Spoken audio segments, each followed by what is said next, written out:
माँ गलती करने पर समझाती है, आपकी तरह ढिंढोरा नहीं पीटती है।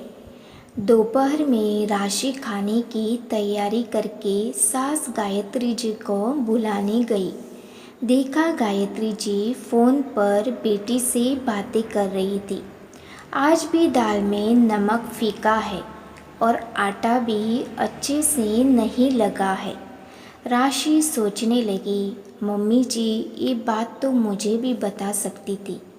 राशि की अभी शादी हुई थी, सो उसे ससुराल में सबके टेस्ट के बारे में पता नहीं था, तो हर काम में गलती हो ही जाती थी।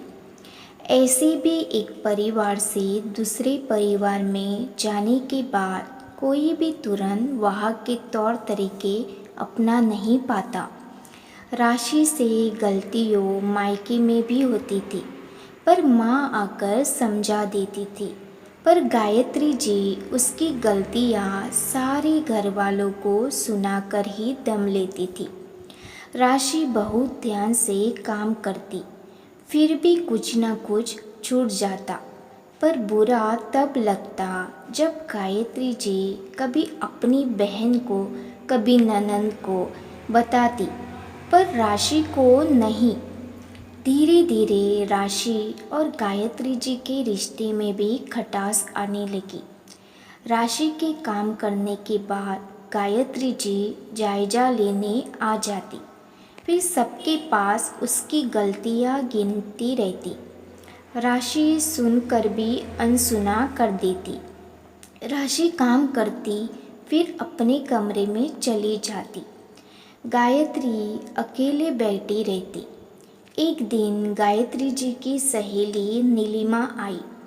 गायत्री जी अपनी बहू की बुराई कर रही थी।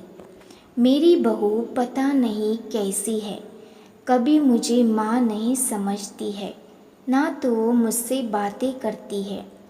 काम खत्म करके अपने कमरे में चली जाती है। और ये देखो घर कितना फैला हुआ है, कोई काम ढंग से नहीं होता। तभी राशि आई और चाय नाश्ता दिया और जाने लगी। नीलिमा ने रोकते हुए कहा, आओ ना तुम भी बैठो। राशि बैठ गई। नीलिमा जी ने थोड़ी देर उससे बातें की, फिर कहा, बेटा एक बात बोलूं, बुरा तो नहीं मानोगी नहीं?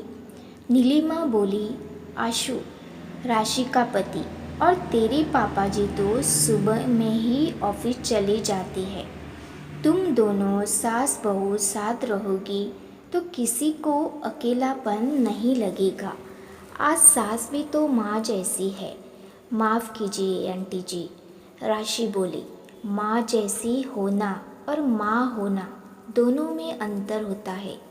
गलतियाँ तो पहले भी होती थी, पर माँ समझाती थी, पर यही माँ मम्मी जी ढिंढोरा पीट देती है। गायत्री जी गुस्से से बोली, मैंने किसे कहा? राशि बोली, मुझे छोड़कर सभी को जब गलती मेरी है तो मुझे कहिए, न सुधारना मुझे है ना। गायत्री जी का तो चेहरे का रंग ही उड़ गया था। नीलिमा बोली, तुम बहू की शिकायतें दूसरों से करोगी तो क्या मिलेगा? उसे समझाओ ना, कर पाए तो मदद कर दो। तुझे और राशि को साथ रहना है। गायत्री बोली, सच कहती हो, बहू को नीचा दिखाने के चक्कर में मैं भूल गई कि वो बेटी जैसी है। राशि से बोली, बेटा आगे से ऐसा नहीं होगा, मुझे माफ़ कर दो।